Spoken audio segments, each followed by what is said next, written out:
എല്ലാവർക്കും என்னுடைய நமஸ்காரத்தை தெரிவித்துக் கொள்கிறேன். സ്കന്ധം 10 അധ്യായം 1 51 മുതൽ 69 വരെയുള്ള ശ്ലോകങ്ങൾ പാരായണം ചെയ്യുகிறேன். ഓം നമോ ഭഗവതേ വാസുദേവായ. ഓം നമോ ഭഗവതേ വാസുദേവായ. ഓം നമോ ഭഗവതേ വാസുദേവായ. സർവം കൃഷ്ണാർപ്പണം. ശ്ലോകം 51.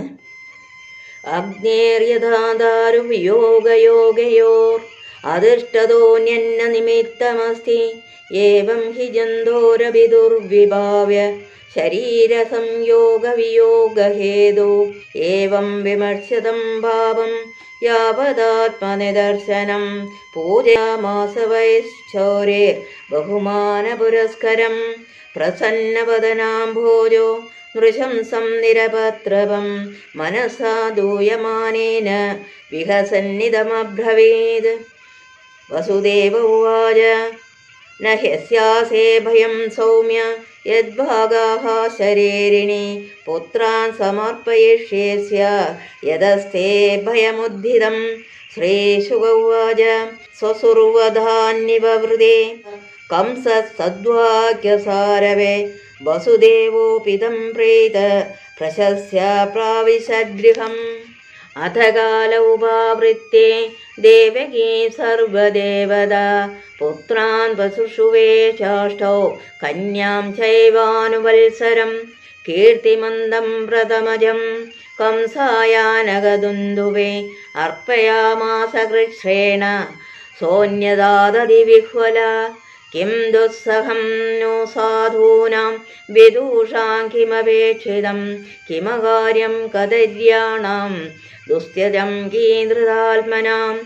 ദൃഷ്ട്വാ സമത്വം ദച്ഛൗരേ സത്യേ ചൈവ വ്യവസ്ഥിതേ കംസസുഷ്ടുമനാരാജൻ പ്രഹസന്നിതമബ്രവീത്.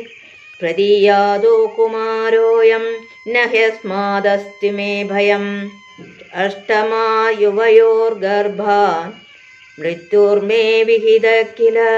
തദേതി സുതമാദായ യയാവാനഗദുന്ദുവേ നാഭ്യനന്ദത തദ്ഭാഗ്യം അസദോ വിജിതാത്മനഃ. നന്ദാദ്യായേ വ്രജേ ഗോപ യാസാമീഷാം ജയോഷിത. വൃഷ്ണയോ വാസുദേവാദ്യ ദേവക്യാദ്യായതു സ്ത്രിയഃ. സർവേ വൈ ദേവതാ പ്രായ ഉഭയോരപി ഭാരത. ജ്ഞാതയോ ബന്ധുസുഹൃദോ യേ ജകംസമനുവൃതാഃ. ഏതത്കംസായ ഭഗവാൻ ശശംസാഭ്യേത്യ നാരദ.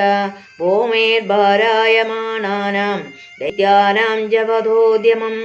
ഋഷേർവിനേർഗമികംസോ യൗതോന്മത്വാ സുരാനിധി.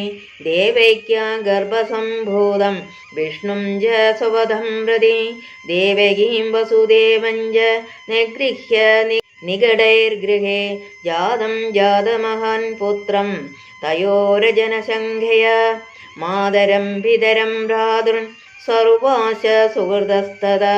ഗ്രന്ഥിഹ്യ സുതൃപോ ലുബ്ധ രാജാനാ പ്രായശോ ഭുവേ.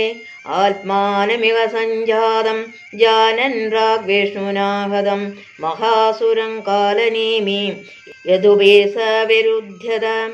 ഉഗ്രസേനം ച പിതരം യദുഭോജാന്തകാധിപം സ്വയം നിഗൃഹ ബുഭുജേ ശൂരസേനാൻ മഹാബല. ഇതി ശ്രീമദ്ഭാഗവതേ മഹാപുരാണേ പാരമഹംസ്യാം സംഹിതായാം ദശമസ്കന്ധേ പൂർവാർദ്ധേ ശ്രീകൃഷ്ണാവതാരോപക്രമേ പ്രഥമോധ്യായഃ. ഓം നമോ ഭഗവതേ വാസുദേവായ. ഓം നമോ ഭഗവതേ വാസുദേവായ. ഓം നമോ ഭഗവതേ വാസുദേവായ. സർവം കൃഷ്ണാർപ്പണം. ഭഗവതേ വാസുദേവായ. ശ്ലോകം 51 തൊട്ട് 69 വരെയുള്ള സാരങ്ങൾ சொல்கிறேன். ശ്ലോകം 51. நெருப்புடன் மரம் சேர்வதற்கும் பிரிவதற்கும் விதியில் எதிர்பாரா செயலை தவிர வேறு காரணமில்லை.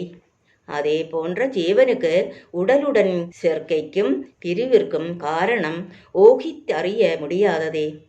ശ്ലോകം 52. இவ்வாறு தன் புத்தி கெட்டியவரே சிந்தித்த வசுதேவர் பாவியான அந்த கம்சனே பெருமதிப்புடன் புகழ்ந்து பாராட்டினார்.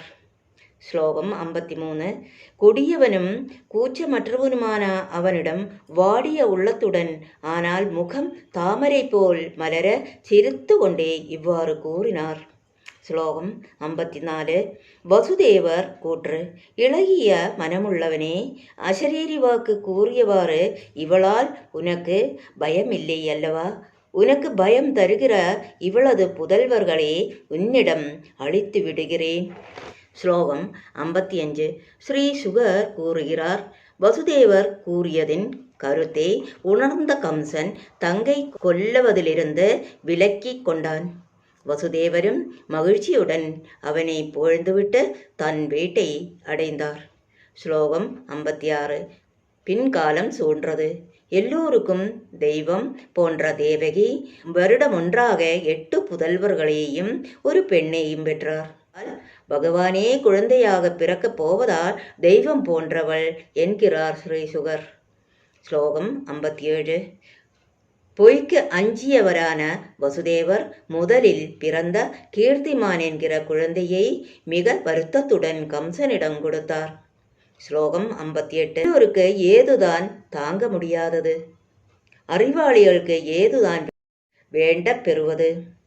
துஷ்டர்களுக்கு ஏது செய்யாதது? மரம் அடங்கியவர்க்கு தியாகம் செய்ய இயலாதது தான் ஏது? ஸ்லோகம் 59. அரசே, வசுதேவரின் இன்ப துன்பங்களில் வேறுபாடு அற்ற அந்த நடுநிலையையும் உண்மை பேசுவதில் உள்ள ஊற்றத்தையும் கண்ட கம்சன் மனம் மகிழ்ந்து சிரித்து கொண்டே இவ்வாறு கூறலானான். ஸ்லோகம் 60. இந்த குழந்தையை எடுத்து செல்லுங்கள். இதால் எனக்கு பயமில்லை. உங்களது 8வது குழந்தை நாள் அல்லவா எனக்கு மரணம் நேரவிருக்கிறது. ஸ்லோகம் 61. நல்லதே என்று கூறி பிள்ளையை எடுத்துக்கொண்டு வசுதேவர் சென்றார். எனினும் மனதை வெற்றி கொள்ளாத தீயவனான அவனுடைய சொல்லில் அவர் மகிழவில்லை. ஸ்லோகங்கள் 62, 63, 64.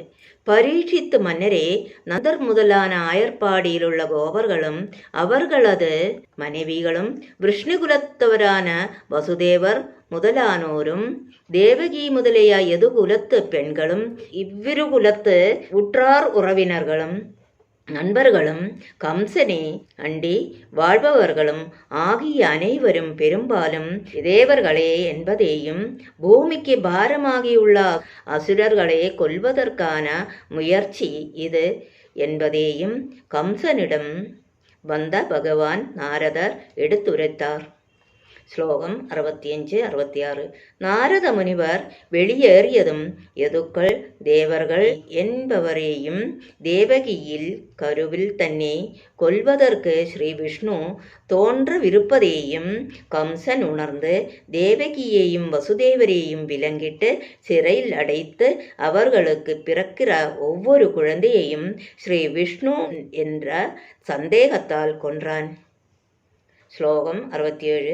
உலகில் தன் உயிரை காப்பாற்றுவதில் மட்டும் மகிழகிற பேராசைமிக்க அரசர்கள் பெரும்பாலும் தாயையும் தந்தையையும் சகோதரர்களையும் எல்லாம் நண்பர்களையும் கூட கொல்வார்கள். ஸ்லோகம் 68. தான் முன்பிறவியில் ஸ்ரீ விஷ்ணுவால் கொல்லப்பட்டு இப்போது இங்கு பிறந்துள்ள பெரும் அசுரனான காலநேமியே என்று அறிந்து யாதவர்களுடன் பகைமை கொண்டான். ஸ்லோகம் 69. மகாபலசாலியான அவன் யாதவர்கள், போஜர்கள், அந்தகர்கள் இவர்களுக்கு அரசனும் தன் தந்தையுமான உரசேனரையும் சிறையிலிட்டு சூரசேன தேசத்தையும் தானே ஆழ்ந்தார்.